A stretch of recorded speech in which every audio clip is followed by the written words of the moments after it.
What's going on, y'all? So I'm back for the Shy. I'm trying to get some of these videos out the way because I'll be at the concert tonight. But anyway, and I just really want to say, after looking at this episode of the Shy, I just feel as though, even though I do like the seasons or whatever, I can admit when I can feel as though a show has ran its course. And when it comes to the Shy, I really feel like the show has ran its course.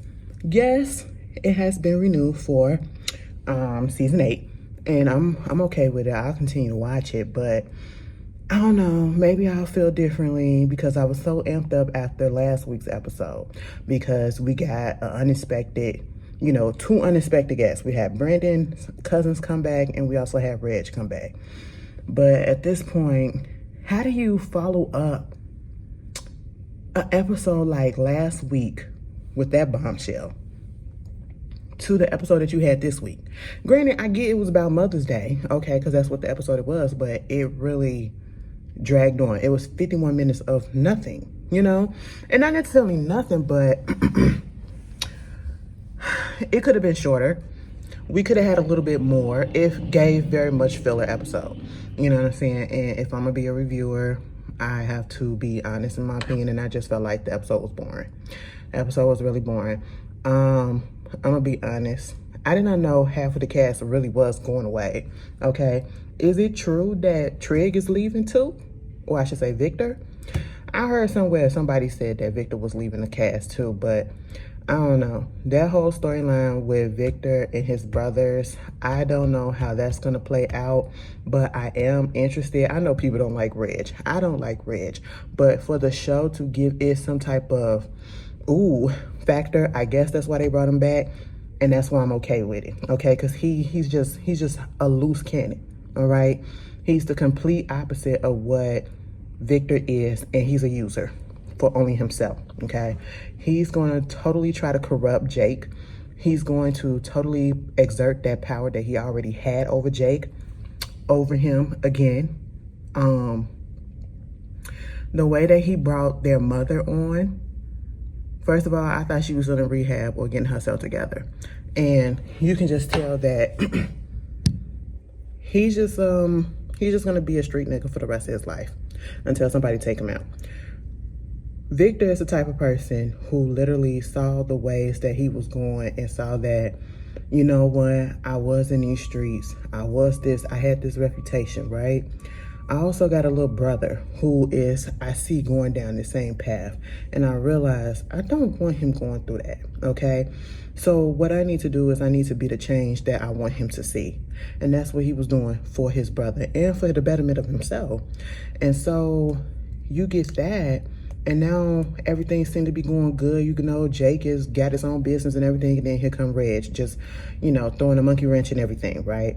And then bringing the mother on, and they both know that Trig, or I should say Victor, don't like the mama. And to tell him, you need to get over that childhood trauma, get over that mess or whatever, because he said basically he don't like her because he still hasn't forgiven her for the fact that she wasn't a mother, and basically probably left him to raise them, or they had to raise themselves because she wasn't there. And I get the excuse of, well, my mother wasn't a mother to me. There are a lot of people who are out here who, didn't have good parents, okay? Didn't have good examples of a good home, a family unit, or anything like that, motherhood, fatherhood. And because of that, they took that. And they said, you know what? When I start my family, I'm going to do the complete opposite of what they did. And that's what the mama could have did. But she didn't. She chose drugs and all that other stuff. And I'm pretty sure she has some stuff going on in her life that probably put her that way. But I do get that people want Victor to be a little bit more understanding.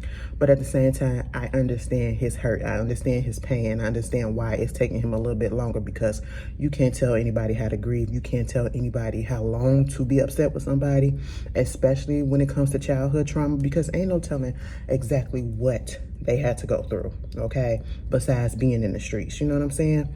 So you got that, and she want to get together with the macaroni. He said, your famous macaroni, putting paprika on a macaroni don't make it no good.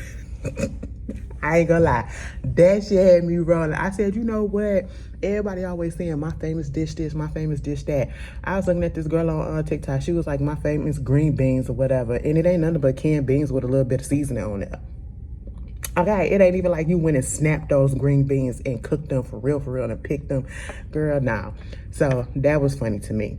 I honestly don't want her to be like, I don't need her to be a character on here. I don't need her to be a character.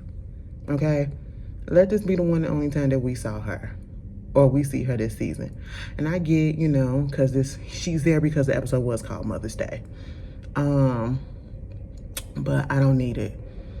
Emmett throwing a Mother's Day party for all of his baby mothers and having just about the whole neighborhood and all the community to come together. I will say that was a good part of this show. That was one of the most enjoyable parts to me, because again, he went through his evolution. He's still going through his evolution, right? You know, he was,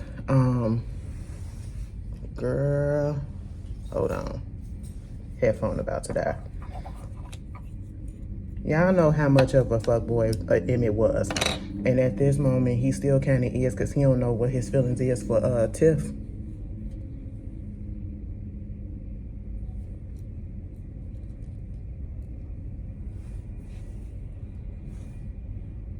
Anyway, I hope y'all can hear me. He don't know what his feelings is about Tiff or whatever.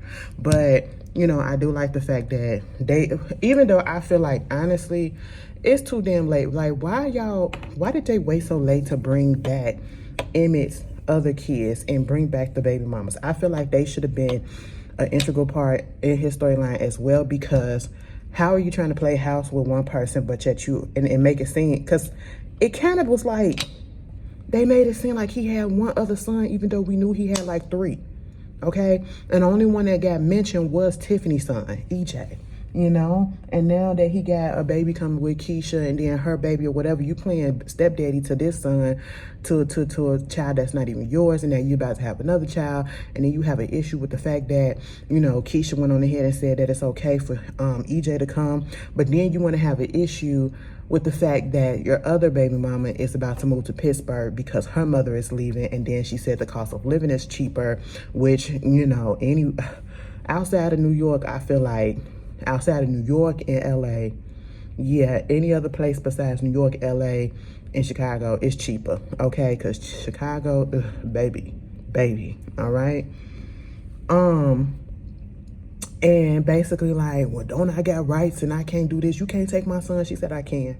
Okay. So you can have him on the summer. So what? You can just go out and have fun. Yeah, I will have him the same amount of time that I always have him. I always have him the majority of the time anyway. And see, this is the part that I don't even understand with niggas, okay? You barely was there in the beginning. I get that. You're trying to change, okay?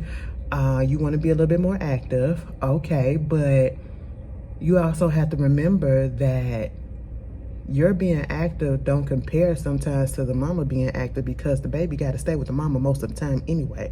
You're only seeing the baby, what, once a weekend, or, you know, every other weekend or every other month or something like that. Meanwhile, that baby is with their mother all the time, 24/7. You know what I'm saying? They have more of a responsibility than you will ever have when you are not together with that baby's mama. And y'all not, you know, living together, you're not married. And just like she said, we're not married. He was like, oh, so that's what it is? No, it's not really about that, okay? You got with a woman that got you to, you know, think about things and want to get your life together. That's cute, but they can't put their life on hold. And if the opportunity come up to go to something better, they need to do that, okay? It gives very much like the DDG and Hallie situation, the way that he was trying to act all like, oh, you trying to take my son away from me and stuff like that. That's what it was given. And I'm like, boy, stop.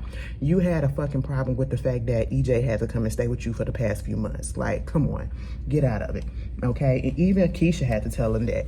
Like, you don't have no rights because you're not married to her. I was like, that's crazy. But yeah, I guess that's what it is, you know? Meanwhile, You know, we got the Mother's Day. It was two different type of Mother Day situations that was going on. You had the lively event where everybody was coming over there having fun, enjoying themselves over at Emmett's little get together, and then you had Alicia's. You know, I get that y'all lost sons and y'all lost daughters and all that stuff, but to get together on Mother's Day and to just dwell in it and to be sad with each other, no, I would have rather have wanted to go to Emmett's to keep my spirits up, because I'm already thinking about it so much, about how, who is this in this nice ass car? I'm already thinking about how much I miss my child. I don't want to think about the fact that they're not here. I just want to have a good time, okay? And then Alicia sitting there basically like, the way that we can eliminate all this stuff is if we get rid of the killers and all that. And I'm sitting here like, y'all really just, okay, I guess it's just widely known that Alicia is a killer. Like, she got this type of power because they just literally just sitting there talking about that stuff, like literally taking people out of this world by force, you know? And I'm just like, what? And then Rashad has to come over there and basically suggest that they go to Emmett's stuff, okay? So that y'all won't be so downtrodden and, you know, making yourself even more depressed, you know? You got it, like he said, your son is dead, but you got to keep on living for your son. You got to keep on living for your your grandchild. Like, let's go over here and have fun. I will say, she was a little hesitant when they got there, but then everything turned out. And when they did that to me, a line dance, girl, I felt so in my feelings. I said, now, no. You mean to tell me you know how to do it too? And I still don't know how to do it? Wow. Like, I feel some type of way. What? You know, but that was a cute scene too, you know, and she was having fun. Again, why is Tracy there? Tracy needs to go. I honestly do not care about the storyline that she is having. Charles, that's his name, the assistant pastor over there at the church. Him going door to door to these widowed women or divorced women and all this stuff, you're giving the church a bad name, okay? This is why people don't really like the church sometimes, because of little stuff like this piling up, and you going from door to door and giving, I want to lay hands and all this stuff, and coming in so you can lay hands and lay dick.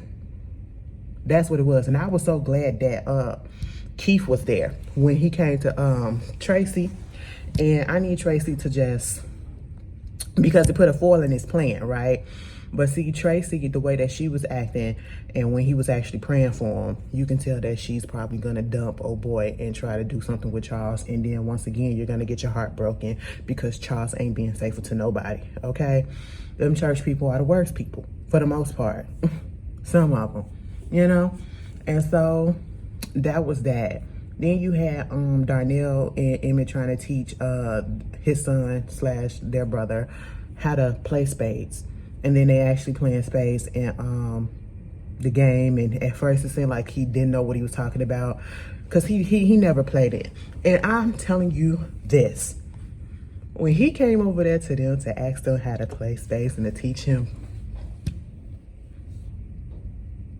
and they didn't want to teach him, because it's almost as if, like, if you are black, and especially if you are from the hood, but if you're definitely black, you should know how to play spades, okay? And that's what it's given, right? Do you know the movie The Blackening popped up in my head as soon as that whole situation was happening? If you have never watched that, go watch it. It is hilarious. Hilarious. It's on Stars too, okay? You probably can rent it off of Prime Video, but it is freaking hilarious, because that was the whole motive. All over Spades. Anyway, but it seemed like he wasn't gonna get it. He actually went there. I believe he probably was invited by Bakari, because him and Bakari becoming cool. And then you had the professor from Bakari's school there. You had Brandon there. You had Keith there. He was feeling a little nervous because he didn't know that Keith was going to be there. But Keith said, you know what? I don't give a fuck about checking up on you, okay? Remember, he said he was going to make his life a living hell because, you know, he took that bid for him and all that. But he said, you know what? Scratch that, because I got a lady in my life and I really don't give a damn right now.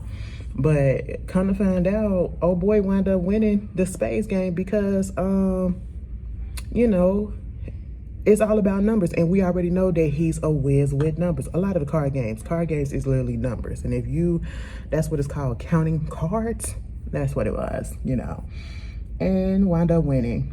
Did she lock the kid in the? Oh, okay, girl. I thought they locked the kid in the door, but it was an adult in the car. Okay, girl. But no. So you got that going on. Keith really thought that he gonna be in the, I just, the timeline is just throwing me, because how is Keith telling Tracy that he want to spend a life or make a life with her? Like, y'all just start talking, and if anything, y'all ain't known each other that long to be wanting to say that because you fucking, and then the fact that he all up in her house like that. What is the timeline, baby? Also, what else is going on? Nuck and Tiffany. Now, baby, I thought it was going to be Tiffany and Trig or / Victor. That could be still a possibility. But the way that Nuck is being so nice to Tiffany and, you know, of course, being nice to Keisha, getting her the card because he is the mother of her child. She is the mother of his child, I should say. But this is so sick, okay? This is beyond sick. You killed the father of her child. Right? And because of that guilt that you're feeling, you're going to try to stay and remain close to her and try to do nice things for her because you're feeling guilty about it.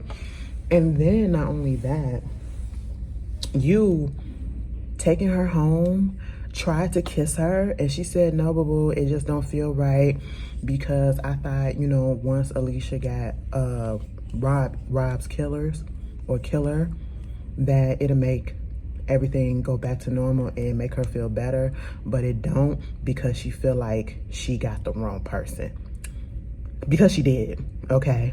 And I just said, Lord have mercy, please don't put her on the list, okay? Please don't put her on your list. No, leave her alone. Meanwhile, I'm gonna end this with this. What is going on with Papa's character? I really, out of all the characters, for sure, right now that's still on the show, I do not like the direction that they are going with Papa's character. I didn't like it. You know, I know he's trying to search for something, search for a godly figure, especially in a man, because his own father has passed away, unfortunately. But to be under this Pastor Ezekiel, who everybody is telling you, and you can literally see that he is no good. I don't trust a pastor or anybody that teaches more so about money than God, right? Okay. So his mother is having a hard time paying for the church and keeping it up or whatever. She don't want no money from him, meaning the pastor, because that's exactly what Papa suggested. And of course, this has always been. She knew that he is not a good guy. She and the daddy knew that as well, right? And so instead of just keeping it at that, Papa goes to Pastor Ezekiel and tell him, you know, I need a loan, you know, I'll pay it back. I'll just pick up extra shifts at the church and all this stuff. And so at this point, Pastor Ezekiel brings him back into the office, and him and Charles put a whole bunch of money in front of his face, like thousands of dollars to pay for the church. At least we thought. He is trying to buy that church. And the Papa was like, no, my daddy's church is not for sale. He said, you know, basically things can be negotiated. And the way that Charles came up out the shadows and into the light, and I'm sitting there like, Papa, this is what your mother was talking about. This is why your mother kept on saying she don't trust him. This is why your father was not for him, okay? Do you see it now? I do not like the way they got Papa's character. I really don't. They got him just blinded. I don't want to say slow, but just blinded. You know, like, I get it that you're searching for something, but you're searching in the wrong place, okay? But, yeah, that was the episode, y'all. If I forgot anything, just put it down in the comments. Like I said, it really wasn't much. Compared to last week, I feel like last week's episode was the best episode so far. But, yeah, I'm gonna need them to pick it up. Pick it up, because I expected some more stuff to happen, but I'm not giving up on the show. I'm not giving up just yet. But yeah, you know, y'all tell me how y'all feel about it. I hope y'all enjoy y'all weekend. It's a beautiful day out here in Chicago. And I'll see y'all later. Peace.